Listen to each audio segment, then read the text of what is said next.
Hola, buenas. Me presento, soy el doctor Abed Burgos y represento a la institución IMN en Chile y a la Fundación Naturópatas para Chile.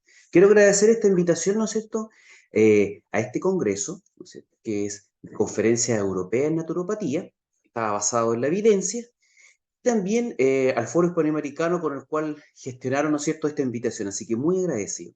Sin más, vamos a comenzar.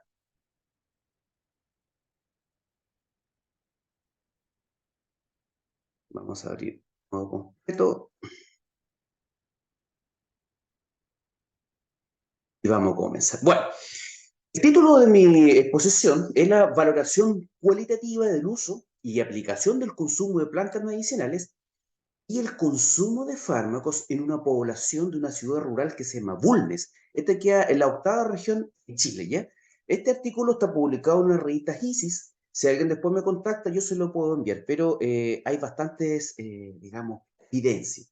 Bueno, dentro de la introducción, me basé en uno de mis formadores de mi segundo magíster. Yo tengo dos magíster y un doctorado, que fue el ex decano, el doctor Marcos Montes, que fue el decano de la Facultad de Farmacia de la Universidad de Concepción. Él también es miembro de la Real Academia de Ciencia Española, por si acaso. Bueno, este profesor me conversaba que en los consultorios, se ve, dice extraído de Monte el 2002, hizo una encuesta a través de los estudiantes de química farmacia en un centro que se llama el Cefam Consultorio Higgins, en la ciudad de Concepción, preguntando cuáles eran las 10 plantas medicinales más consumidas que tenía la población. Entonces comenzó a descubrir que era la menta, la manzanilla, la ruda, el orégano, que es un condimento, ¿no es cierto?, para la alimentación, el poleo y otras más. Y al final estaba el apio. También se usan ensaladas, ¿no es cierto?, algunas sopas, que tener cuidado con el apio y las reacciones solares, ¿no es cierto? Y con esa información, justamente había salido el libro de medicamentos herbarios tradicionales que sacó el Ministerio de Salud en Chile, es una lista de 103 especies vegetales, el cual se hizo un comité científico de personas, herberos, que dicen aquí en Chile, gente que vende hierba, más un comité de la Sociedad Chilena de Fitoterapia, algunas universidades, y se llegó, digamos, a determinar cuáles eran las 103 especies más usadas en Chile y que tenían validez científica. Está la indicación, este libro está disponible, así que cualquier país lo pueden bajar, ¿ya? Entonces, ¿qué se hizo? Se dio la problemática, ¿no es cierto?, de ver algunas diferencias de mal uso entre la gente que vive en la ciudad, lo que hizo el profesor en la ciudad de Concepción, y yo lo quería hacer en una ciudad rural, donde supuestamente las personas tienen un conocimiento más elevado, ¿no es cierto?, de las plantas medicinales, pero no fue tan así, no fue tan así. Entonces, ¿qué es lo que pasa ahí? En algunos comentarios, el profesor me dijo, bueno, ¿por qué no hace esta propuesta? Yo estaba sacando mi segundo magíster en estudios biológicos naturistas en la Universidad de León, en España, y me estaba especializando con la Sociedad Chilena de Fitoterapia. Entonces ahí este libro nos sirvió para hacer un sorteo de 10 plantas medicinales para la encuesta, más sumar las 10 plantas medicinales que el doctor Marco Montes se encontró en la ciudad de Concepción, que era la región. No está más de 80 kilómetros, 70 kilómetros esta ciudad de distancia rural, la ciudad de Concepción. Entonces hicimos la mezcla de estas 10 plantas que el profesor Marco Montes ya hizo el año 2002 y yo le sumé el libro de las 103 plantas medicinales, sorteo aleatorio, buscar 10 plantas, obviamente que fueran de la octava región, y hacer una encuesta y dejar un espacio para que la gente comentara qué otra planta que no estuviera en el listado ya consumir.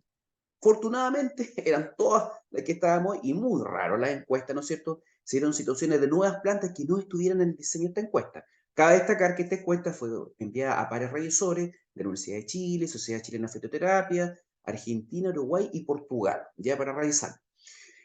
Y algunas interrogantes que fueron del punto de vista de la fitoterapia, ¿no es cierto? Es una ciudad rural distinta a la que hizo el doctor Marcos Monte el 2002, que fue la ciudad de Concepción, que es como una metrópoli. Bueno, es la diferencia entre lo que es el consumo popular de la gente versus lo que dice el Bademecum.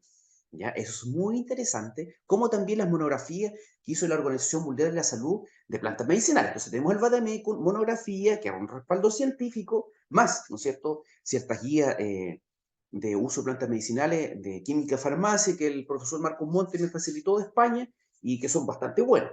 Entonces la idea es ver la seguridad y la eficacia, pero también el doctor Medina, que es un encargado del Ministerio de Salud en Chile, que ya jubiló, él me decía que hay que ver qué es lo que pasa con esa adquisición y esa autoprescripción.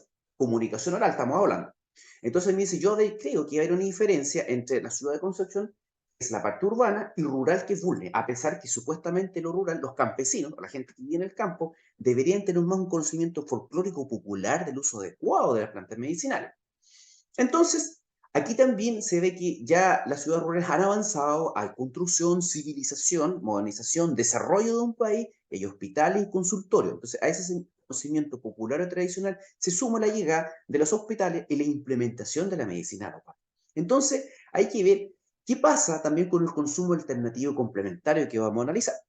Entonces, el objetivo, lo primero es una valoración cualitativa del uso y la aplicación de estas plantas medicinales y el consumo de medicamentos alópatas en esta ciudad rural de Bulnes, en la octava región de Chile. Y también identificar las patologías más comunes, ¿no es cierto?, que está sufriendo esta población con los medicamentos, perdón, farmacéuticos y también las plantas medicinales. Bueno, el material y método, el sitio de estudio, aquí está la ciudad de Concepción, entre Chillán y Concepción se encuentra Bulnes, lo estoy marcando en este momento, que es una ciudad muy chiquitita, rural, y aquí está empleada. Se hizo una transecta de trayectoria de encuesta por los conglomerados o cuadras de la ciudad, ¿no es cierto? Longitud, ¿no es cierto? En ancho, tratar de abarcar lo máximo, ¿no es cierto? Y en el diseño estadístico de la encuesta se usó esta fórmula que está acá. Bueno, y aquí como criterio, para poder saber, me tuve que poner en contacto a través de un colegio de enfermería de la Universidad de Desarrollo para tener acceso a datos reales del hospital de esa ciudad. Y ahí me atendió el director del hospital de Bulnes y él accedió a entregarme a través de planillas Excel el número de atenciones de urgencia del hospital de Bulnes, que son atenciones de urgencia reales. Entonces, van a saber los cuadros patológicos, el cual llega la persona y la prescripción médica, y si hay consultas sucesivas, están encontradas las planillas. Entonces, es una información dorada de oro. A través de ella se observó que son 997 atenciones promedio en esa población de la ciudad de Bulnes. Registros de hospital, con su ficha, todo como debe ser. Entonces ahí llegué a determinar que se necesitan aproximadamente 168 encuestas con un grado de precisión, ¿no es cierto?, de un 3%. Eso es más o menos lo que traté de hacer matemáticamente para que pudiera. Y encuestar cuadra por cuadra, casa por casa, golpear la gente, elegir algunos un portazo en la cara, otros podían ingresar hasta una bebida, un tecito, le ofrecían a uno en distintas personalidades. Bueno, y vamos viendo los resultados. Lo interesante que una de las plantas más consumidas en este estudio fue la menta. Y después, ¿no es cierto?, seguía el consumo por igual, manzanilla y ruda. Entonces me llama la atención ya que la ruda en distintos países, fitoterapia, digamos en Alemania, en México, ya están por eliminar, no sé, creo que la Alemania ya la eliminó, por algunos efectos, digamos, secundarios o negativos que puede producir en la salud de las personas, sobre todo en una proteína que está en la membrana de los hepatocitos, bloquea ciertos transportadores a nivel hepático y hay que correr el hígado, que para nosotros los naturópatas es un órgano inmunitorio y hace entre 600 a 800 reacciones bioquímicas en un solo día, en una sola persona. Entonces, y ahí la importancia de la fluidez, el funcionamiento hepático, no bloquearlo, eso es lo que se hace. Y también me llamó mucho la atención el matriarcado. ¿Qué es eso? La madre, la mujer manda a la familia, la abuela o la esposa, y se hace caso a lo que ella dice. Literalmente, yo encontré algo muy fuerte ahí. Un concepto que son plantas medicinales inocuo, no hace nada. Agua de perra, ahí lo explicar yo, y un cacharro de hierba. El agua de perra, ¿qué es esto? Ellos dicen que es una infusión simplemente para ayudar a bajar el alimento, para sentir algo cómodo en el estómago. Me llamó pero mucho, mucho la atención eso. Y el cacharro de hierba, ¿qué concepto es? Tuve que preguntar. Es una jarra de vidrio transparente, similar donde colocan vino, ¿no es cierto? Y ellos colocan distintas hierbas medicinales. Las van a su huerta, su jardín. Me mostraban su huerta, me mostraban sus jardines. Y no hay un patrón, sino que ellos van a sacar un poco de esto, un poco de esto, un poco de esto. Yo escuchaba agua caliente, a veces ni siquiera sacaba las hojas, los palos o las flores y lo dejaban todo el día ahí. Y esa agua era para consumir durante todo el día, toda la familia, incluso con medicamentos que lo vamos a analizar nosotros. Bueno, el porcentaje de las aplicaciones, ya, yo preguntaba, ¿usted para qué usa las plantas medicinales? Lo que me mostraban sus fármacos, su certificado de enfermedades, todo. Y yo me decían, principalmente al estómago. Yo decía, ¿por qué? Mire, yo tengo un problema cardíaco. Estoy tomando carvedolol, losartán, hidroclorotiazida, mi hijo, pero la hierba yo no la ocupo por el problema cardíaco. ¿Por qué la ocupa? La mayoría de la población en esto me decía dolor de estómago, malestares, inflamación clónica. Y después, segundo empleo, u objetivo del uso de la planta medicinal es para el sabor. Ni siquiera medicinal. Es que después de comer o almorzar necesitan un sabor agradable en la boca. Imagínense, ni siquiera hay enfermedad. Y luego venía el concepto de uso térmico, alergia, rash cutáneo, sequedad de piel, infecciones, y también pues, venía el uso de medicina, de plantas medicinales para aplicación respiratoria, asma, bronquitis, neumonía, resfriado. Eso fue como lo más. Ahora, el porcentaje principalmente usan hojas y tallos y luego usan las flores. Cuando yo le pregunté por el tipo de uso del consumo, bueno, la mayoría es complementario. ¿Por qué? Porque la gente está en conjunto con el consumo de uno o dos más fármacos. Y las personas que consumían las plantas medicinales sin consumo de fármacos era solamente un 35%. Entonces es poquitito. Ahora, cuando yo le preguntaba a las personas la modalidad de preparación, la mayoría le hicieron como infusión, la tradicional, ¿no es cierto?, de un poco de hierba en una taza o un tazón, agua por entre 7 a 10 minutos, luego se cuela y se bebe. Esa es la mayor forma de preparación. Y luego al mate. Acuérdense que aquí en Latinoamérica se llama el Ilex paraguensis, que es una planta que tiene muchas cualidades y sobre todo antioxidantes, pero por millones de antioxidantes, y también la mateína, complejo B, santina, uff, ¿para qué voy a conversar? Si gustan algún día, me piden una charla al mate, yo se la doy encantado. Yo soy un mateador también, me encanta. Dentro de este porcentaje, miren, mucho uso de infantes, pediátricos, niñitos menores, mucha juventud, madre de familia, y hay que mandar el matriarcado. La abuela, la mamá, ordenaba prácticamente las costumbres arraigadas en esa población en la cual se hizo el estudio. Ahora, si miramos, me acuerdo que el Instituto Nacional de Estadística me pidió algunos datos porque le llamó la atención que yo hice un ordenamiento etario por rango, entre 0 a 4 años, 5 a 9, y me llamó la atención que hay una cantidad de porcentaje de la población, no es tan alto, pero sí importante que va entre los 0 hasta los 10, 14 años, en el cual ellos están consumiendo plantas medicinales, pero aquí la planta que lidera no es buena. Ahí voy a comentar eso. Entonces, a temprana edad ya se está dando, ¿no es cierto?, un alto consumo debido, ¿cierto?, a este matriarcado que he estado explicando yo. Y fíjense que luego, con el paso de los años, 70, 74, 75, 79, no hay mucho consumo. Y luego de los 80 reapunta el consumo, ¿no es cierto?, de plantas medicinales. Eso es súper extraño. Ahora, el porcentaje de la población, fíjense, sin consumo de fármaco, solamente un 35. Que consume dos o más fármacos, es un polifármaco, es un 44% de la población, es casi la mitad. Solamente un 21% consume otro fármaco. Entonces, ¿qué es lo que pasa aquí? ¿Hay alto riesgo? Sí, por supuesto que hay riesgo, ¿no es cierto? Entonces, potencial de interacción fármaco-hierba medicinal, con ese 24%. ¿Por qué destaco eso? Porque son dos o más fármacos. ¿Ya? No solamente. Ahora, la efectividad de los tratamientos alópatas, ¿qué pasa si estamos consumiendo hierbas medicinales? ¿Qué pasa con la calidad de vida a largo plazo? Que sea, aquí van interacciones netamente de los principios activos o de las moléculas de la medicina de la planta. Ahora, la posibilidad real es de ejercer medicina complementaria alternativa. Solamente un 35% se puede ejercer medicina alternativa, ¿cierto? En el cual se descarta la interacción del fármaco, esta molécula activa. Y solamente va a quedar un 24 y más ese 21, que sea cerca de un 65%, ¿no es cierto? Que se puede ejercer, pero una medicina complementaria, que sea, hay que tener conocimiento de interacciones, farmacología, ¿no es cierto? Y qué es lo que está ocurriendo en el cuerpo, que sea única.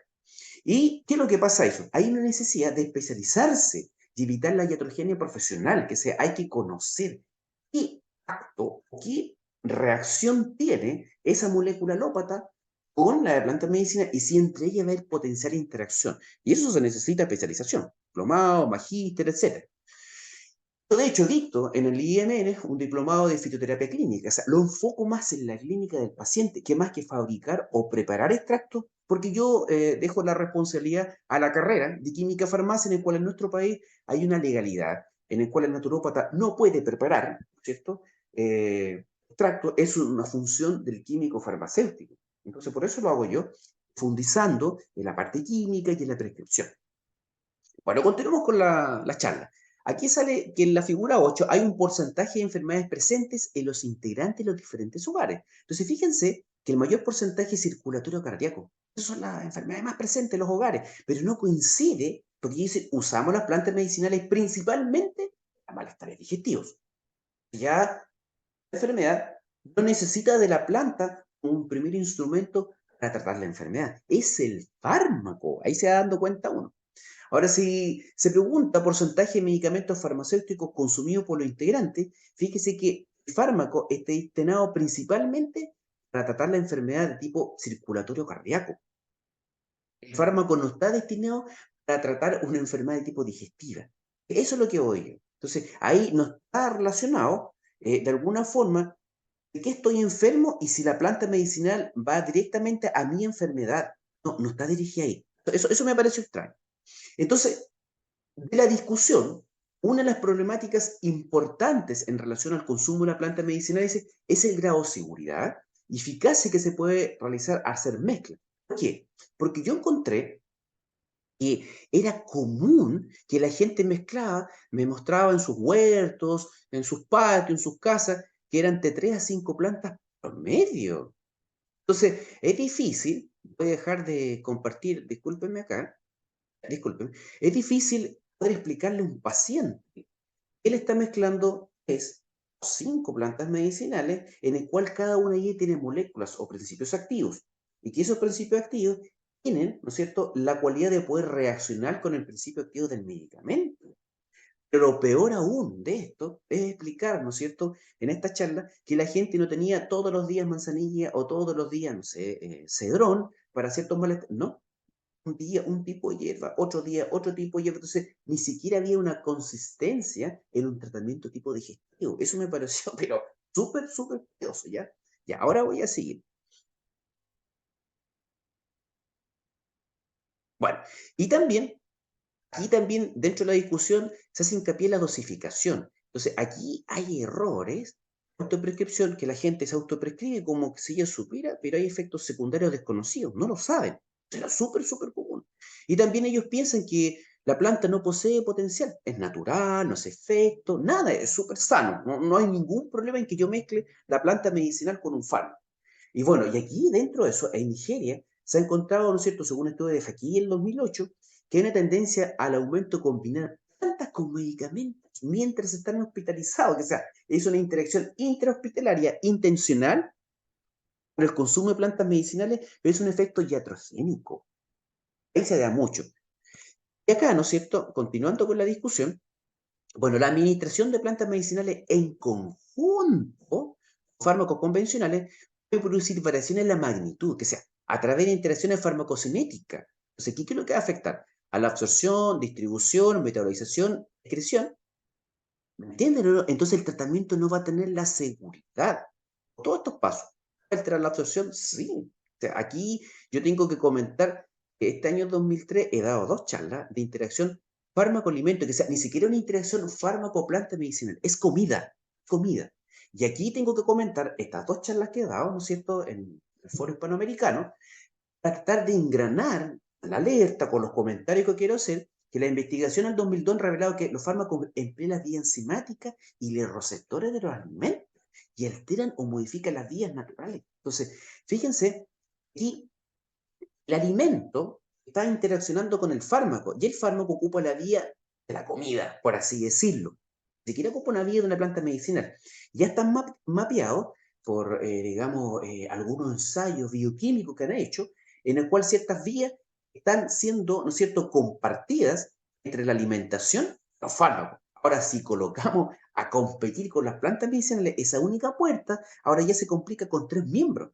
Entonces, es complicado para hacer entender a la gente y sobre todo al, digamos, al público profesional de salud de la iatrogenia y sobre todo la iatrogenia profesional, lo que estoy conversando yo. Bueno, con respecto a estas mezclas herbáceas, yo comenzaba que estas personas en sus casas me comentaban, no, no, yo salgo, un día menta, poleo, toronjil y el otro día manzanilla con... Ya le dije yo, ¿y usted no tiene? No, no, no, todos los días voy cambiando, así como que el saborcito en la boca es mejor. Y constantemente me hablaban del sabor. Ahora, este caballero Bushman, el 2010, ¿qué fue? Hizo un estudio en Perú, 49 bolsitas o preparaciones distintas, y él encontró que el lema para atacar la artritis. Yo puse algo como emblemático, no para estigmatizar aquí marca comercial que hicieron en este estudio, ¿no es cierto? En el cual esa bolsita de hierba indicaba que era para distintas enfermedades.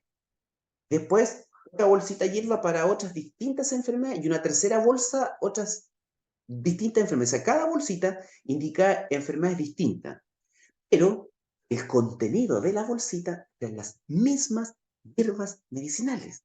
Eso es lo que encontró Bushman, pero enfermedades totalmente distintas, que ni siquiera requieren la misma molécula, que sea a ese nivel. Y en Chile, tengo que comentar que hace 3 años, una noticia en la televisión nacional donde existían tiendas de productos naturales que por ley, aquí hay una diferencia entre lo que es principio activo, fitomedicina y suplementación. No es lo mismo. La suplementación se toma como alimentación, no como medicina, pero muchos suplementos son medicina. Hay un problema, un requisito legal, pero afortunadamente el resto hay, digamos, leyes que rigen esto. Entonces, ¿qué es lo que pasó? Cerraron un local en el cual una persona, no sé si era químico farmacéutico, naturópata, desconozco la profesión, pero explicaban que esta persona envasaba cápsulas, la misma mezcla de hierba, tal cual como hizo el estudio Bunzman, la misma mezcla de hierba, cerraba las cápsulas y al envase y colocaba que trataba artritis, otra era el estómago, otra era el colon. Entonces, el Ministerio de Salud encontró por estudio de ciertos expertos botánicos en la misma hierba, indicada para distintas enfermedades, eran más de 12 enfermedades distintas y la mezcla de hierba era la misma. Y lo peor aún, que químicos farmacéuticos se identificaron que aquella mezcla que estaba en la cápsula ni siquiera tenía el principio activo necesario o correcto para tratar esa enfermedad. O sea, de eso estamos hablando. Ahora, en Argentina, el señor Eyman en el 2009 hizo un interesante estudio de las medicinas alternativas y complementarias, lo que le llaman las MAC, ¿no es cierto? Y sobre todo con estudios en niños. Y ahí dice que el 42% de los acompañantes, llámese papá o mamá que iba con su hijito, no le comentaba al pediatra o al médico cuando veía la incorporación de alguna medicina alternativa complementaria. Entonces, al final, ¿qué es lo que pasa aquí? Eh, en Canadá se comenta, según igual que el 2010, y ahí ya, digamos, en Chile existe un sistema, el Ministerio de Salud, donde hay una farmacovigilancia. Y usted puede hacer una denuncia, comunicar algo de algún producto. Entonces ahí fallan los médicos, los farmacéuticos y los mismos pacientes o los profesionales de salud naturópata en estar comunicando al laboratorio qué es lo que está sucediendo, porque es una retroalimentación o ajuste que va a tener el laboratorio en su fabricación. Eso es súper, súper importante. Ahora, finalmente las MAC en esta población son de realidad confianza, la gente la tiene, pero mucha aceptación, pero aquí dice que de alguna forma los usuarios de esta medicina, pero hay personas que no son, ¿cómo se puede decir? Amigos o tan adeptos de esta medicina complementaria alternativa. Entonces, la confianza, de alguna forma, la adquieren el medio de comunicación. Y cuando digo que son afectados, que porque la información que está en la prensa, radio, internet, muchas veces no es la correcta. Si lo muestra el señor Van der Schip, el 2010. Entonces, aquí, ¿qué es lo que pasa aquí? Yo como docente, responsablemente, como el doctor David Burgo, investigador, yo critico un poquito algunos programas donde un periodista que no es científico, no es biólogo, no es naturópata, no es médico, no es enfermero, estudia un poquitito o pide la opinión de un profesional y de alguna forma opina, entrega recomendaciones que, como diría yo, escapa de la clínica y la prevención. Entonces van sobresaturando el concepto de superalimento que hace bien. Entonces yo di el ejemplo que después del COVID, mucha, pero mucha información de inmunoestimulación. Pero veamos qué dice la realidad. La realidad significa cotejar contacto, qué es lo que está pasando. Entonces, con estas dos charlas que he dado yo de interacción fármaco-alimento este año a través del Foro Hispanoamericano, complemento y comparto con ustedes en esta charla que hay un aumento, ¿no es cierto?, de la venta de fármacos entre el 2021 y el 2022 por una empresa española, en cual aumentó un 67%, que o sea, ya no es los fármacos para el cáncer, ya no es los fármacos para hipertensión o cardíaco. Ahora el dinero, la ganancia multimillonaria, está en los fármacos inmunosupresores de tipo respiratorio. Entonces, si ya el COVID atacó al sistema respiratorio, acuérdense que hay otros sistemas más que atacan, pero el principal es el respiratorio, se supone que la población se sobreinmunoestimuló. Y ahora estamos con un problema al otro lado de la vereda, el cual pasamos de un más a un menos, de un menos a un más, donde se necesitan fármacos inmunosupresores porque se están desarrollando muchas alergias y alteraciones respiratorias. Entonces, aquí viene un problema. ¿La prensa es buena o mala? Pero aquí yo como docente investigador es la calidad de la información y cómo el paciente va a reaccionar a eso. ¿Ya? Eso es súper importante también aclararlo. Y bueno, y dentro de las conclusiones, bueno, ¿qué puedo concluir yo? Que solamente las que fueron superiores al 10%, esa planta posee principalmente un efecto o una propiedad de tipo digestivo, esa planta medicinal. Ahora, las patologías que se encontraron más recurrentes en la población de la ciudad de Bulnes fueron de tipo circulatorio cardíaca y luego la digestiva en un 14%.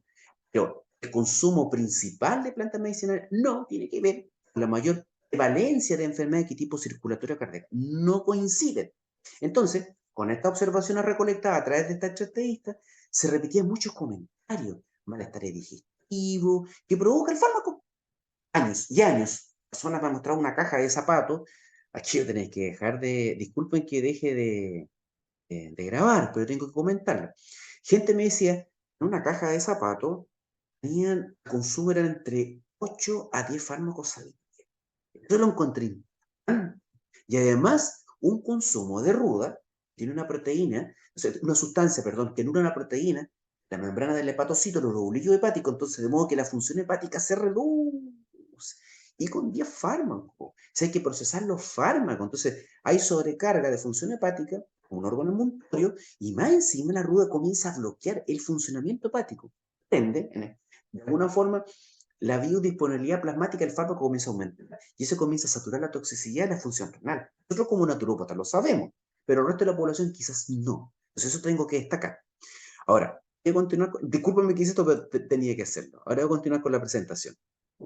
Bueno, y como dije yo, que habían comentarios que habían malestares digestivos, entonces yo tengo un magíster especializado en inmunología con publicaciones en Alemania y he hecho muchas investigaciones, dice que aún no se comprende ni aplica la realidad de la formación de inmunógenos, las propias proteínas para gatillar reacciones inmunes frente a los fármacos a diario. Entonces yo puse, hay una respuesta inmune de la mucosa intestinal, la llaman MAL, con el linfoide asociado a la mucosa, GAL, con el linfoide asociado al gut, al intestino, como dice, otros le llaman placas de Peyerl. Entonces, ¿qué es lo que pasa aquí? Si estamos incorporando una respuesta inmunológica, va a haber una inflamación persistente. Y dicha inflamación, lo que yo sospecho, como investigador, que esa inflamación es la que está de alguna forma siendo paliada por el consumo de plantas medicinales con los efectos digestivos.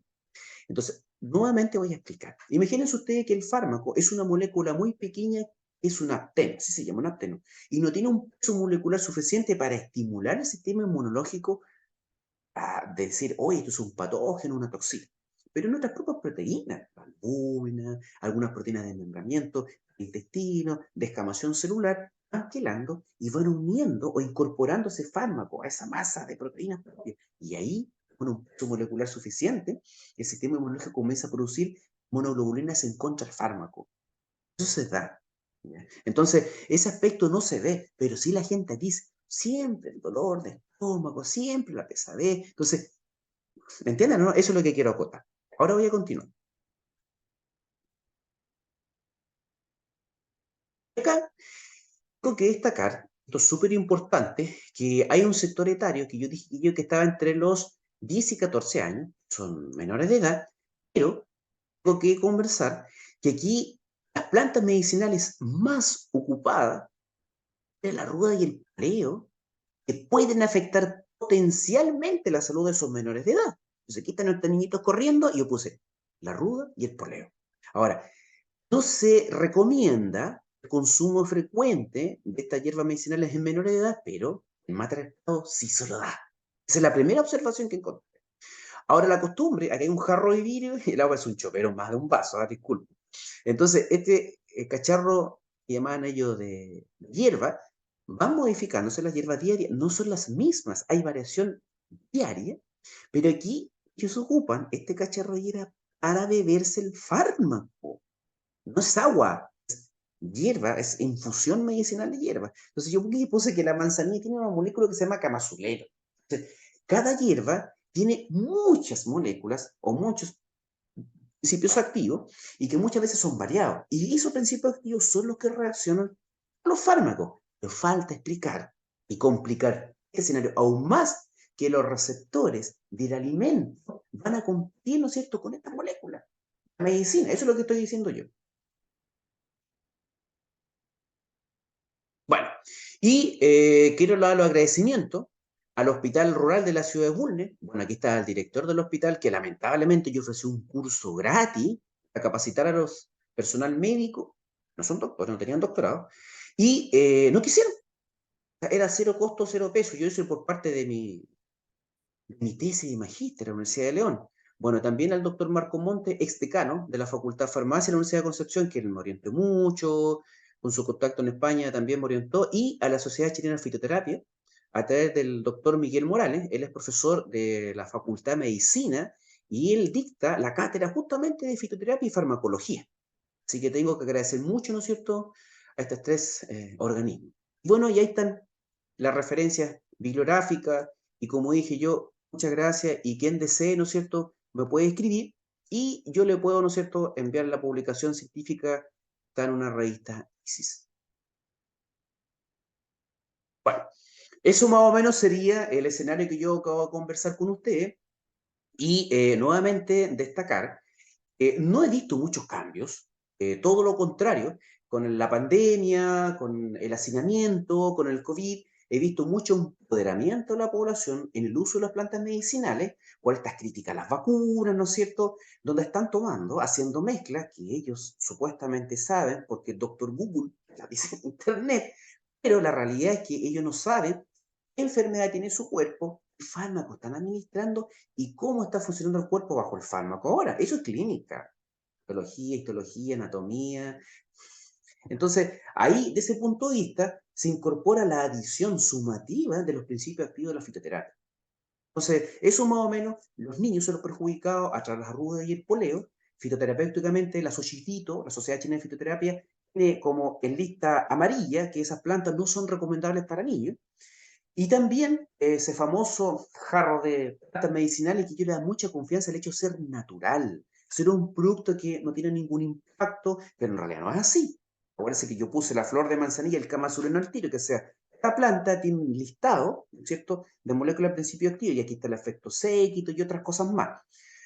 Pero hay que comentar que si realmente las enfermedades fueron tratadas en forma alternativa, no habría esa interacción. Habría que comentarlo, ¿ya? Pero como el cimiento de la ley obliga a las personas a tomar los tratamientos alópatas, están obligados a consumirlo. Entonces, de alguna forma el Ministerio de Salud no se hace responsable cuando la gente no quiere ingresar a la boca un fármaco y no tiene más atención. Entonces la gente generalmente sigue consumiéndose el fármaco para no perder toda esa disposición que tienen los centros de salud familiar, los consultorios y hospitales estatales. Sí, hay un problema en cuanto a la elección de la medicina. Ese es el trasfondo de la situación que estamos conversando nosotros ahora. ¿Ya? Y sí, de mala forma, porque ellos están obligados a consumir su fármaco, el consumo de la planta medicinal no es para tratar la enfermedad de mayor prevalencia que el cardíaco circulatorio. Lo tratan para, de una forma, compensar la problemática digestiva que provoca el consumo de fármaco a largo plazo. Y yo, como inmunólogo, estoy comentando que nuestro sistema inmunológico puede tomar algunas moléculas farmacológicas y subirla de un apteno al inmunógeno, comenzar a gatillar reacciones alérgicas o de hipersensibilidad a largo plazo. Y eso es lo que tratan con las hierbas medicinales. ¿Ya? Bueno, eso sería todo. Espero que esta evidencia que yo hice hace muchos años haya aportado, ¿no es cierto?, a esta situación actual. Y como digo yo, la situación está igual o peor, no ha variado en nada. Y he tenido acceso a directores de hospitales en esos años de charla. No, ni siquiera hay interés por parte del cuerpo profesional de salud. Triste de la historia, es malo lo que ocurre, pero es la realidad, ¿ya? Bueno, espero que le haya gustado mi presentación. Aquí está el doctor Buco para cualquier consulta, ¿no es cierto? Y muchas gracias por la invitación, muy amable, ¿eh? Hasta luego, es muy bien.